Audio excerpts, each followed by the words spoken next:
A lot of things going on this wine label that we should, basically just talking about the wine label will probably get the whole wine squared away.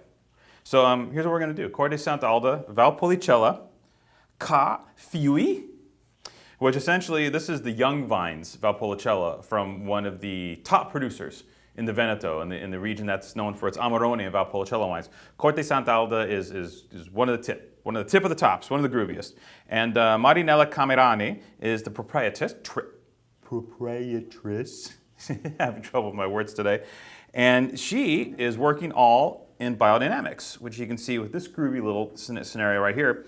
Demeter, she has Demeter certification, which is a very expensive, laborious, intensive process in the vineyard to get your wine 100% certified biodynamic by this company, so you can actually put it on the label. So what we're talking about here is it's organic and natural as it gets in the vineyards. She was one of the first to be Demeter certified in the Veneto in northeastern Italy. And actually, even though it can get windy there, it's pretty tough to get Demeter certification in this neck of the woods because of the disease pressure. It's you have to be careful in the vineyard. So there's a lot of work that goes into getting this biodynamic certification in the Veneto. And Marinella was able to do that, bless her heart. Now on top of that, this is a straight Valpolicella. So this doesn't say ripasso on it. Some of you may be familiar with the Valpolicella ripasso wines.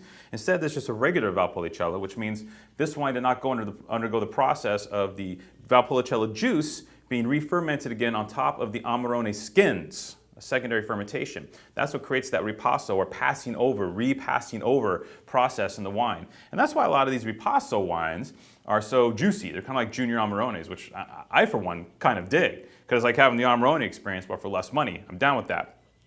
But everyone's kind of trained, at least here in America, to kind of go for those ripasso wines now, because they're like American wine. They're big and full-bodied and juicy, and it's like, wow, this is like drinking like a big Cabernet. And so it's really hard to find a great classic Valpolicella that doesn't undergo the ripasso technique that appeases a lot of American wine drinkers. And this one does that. It is a generous, fruit-forward style of Valpolicella done in the classic vein. No secondary fermentation, using the classic grapes, Corvina, Rondinella, Molinara, maybe a couple of the more arcane varieties like Osselletta and such. And another thing the label tells us, maybe you're not an alcohol monkey. I usually don't look at alcohol on wine labels. But this 12.5 on this label I think is legit. This is made to be an easy, quaffing, bistro-style wine. Bistro. Trattoria style wine. It's made for ease of drinking. It's joyful, it's generous, but rich enough to appeal to a number of palates. It has, that classic kind of rounded black cherry fruit. You get the spices from the Corvina. It is just a complete beverage, completely biodynamically grown, and no new oak, all aged in, yes, what else the label tells us?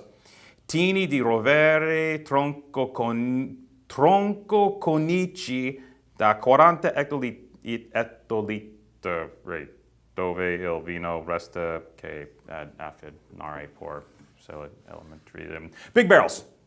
Big old wood barrels. So they're no oak, no tricks, no bells, no whistles. Just one of the great Valpolicella straight experiences I've had in the last couple years.